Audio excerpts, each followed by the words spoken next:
আসসালামু আলাইকুম। এইচএসসি এবং এসএসসি 2026 শিক্ষার্থীরা তোমাদের জন্য এইচএসসি এবং এসএসসি 26দের জন্য আজকে কিন্তু দুইটি নির্দেশনা কিন্তু দিয়েছে শিক্ষা বোর্ড। আমরা এই দুইটি নির্দেশনা নিয়ে আলোচনা করব। প্রথমে আমরা এইচএসসি পরীক্ষা নিয়ে নতুন একটি নির্দেশনা এটি আলোচনা করব এবং পরে আমরা আলোচনা করব এসএসসি পরীক্ষা কেন্দ্রে সিসিটিভি ক্যামেরা নিয়ে জরুরি একটি নির্দেশনা।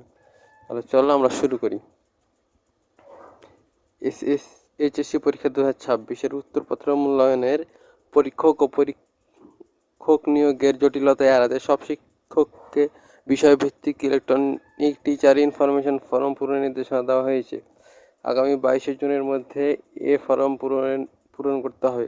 আর যারা পরীক্ষক থাকবে তোমাদের এইচএসসি পরীক্ষা, তাদের কিন্তু ইটিফ অর্থাৎ ইলেকট্রনিক টিচার ইনফরমেশন ফর্ম অর্থাৎ ফর্ম পূরণের কিন্তু নির্দেশনা দেওয়া হয়েছে। যে শিক্ষকরা তোমাদের গার্ড দিতে অর্থাৎ পরীক্ষক যারা ইচ্ছুক তাদের কিন্তু এখানে দেখা যাচ্ছে এই নোটিশের মাধ্যমে কিন্তু তাদের বলা হয়েছে তাদের আবেদন করতে অথবা ফর্ম পূরণ করতে কিন্তু বলা হয়েছে এইচএসসি পরীক্ষার্থীরা।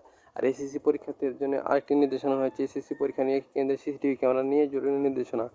অর্থাৎ সিসিটিভি ক্যামেরার যে পাসওয়ার্ড এবং মোবাইল নাম্বার ইত্যাদি কিন্তু বোর্ডে পাঠানো বলা হয়েছে। এখানে লেখা আছে তথ্যগুলো হলো সিসি ক্যামেরার আইডি ও পাসওয়ার্ড এবং যেসব শিক্ষক কর্মচারী ট্যাগ অফিসার ট্রেজারি বা থানা থেকে প্রশ্নপত্র গ্রহণ করে তার নাম ও ঠিকানা কিন্তু শিক্ষা বোর্ডে পাঠানোর কিন্তু একটি নির্দেশনা দেওয়া হয়েছে। শিক্ষার্থীরা তোমরা তাহলে জানতে পারলে এইচএসসি পরীক্ষা নিয়ে একটি নির্দেশনা এবং এসএসসি পরীক্ষা নিয়ে কিন্তু ক্যামেরা নিয়ে কিন্তু নির্দেশনা, অর্থাৎ যে সময় পাসওয়ার্ড আইডি এগুলো কিন্তু শিক্ষা বোর্ডে কিন্তু এখানে কিন্তু পাঠানো control.educationboard.gov.bd এই ওয়েবসাইটে কিন্তু পাঠানোর কথা বলা হয়েছে। শিক্ষার্থীরা এই ভিডিও যদি তোমাদের কাজে এসে থাকে অবশ্যই চ্যানেলটি সাবস্ক্রাইব করে সাথে থাকবে। ধন্যবাদ।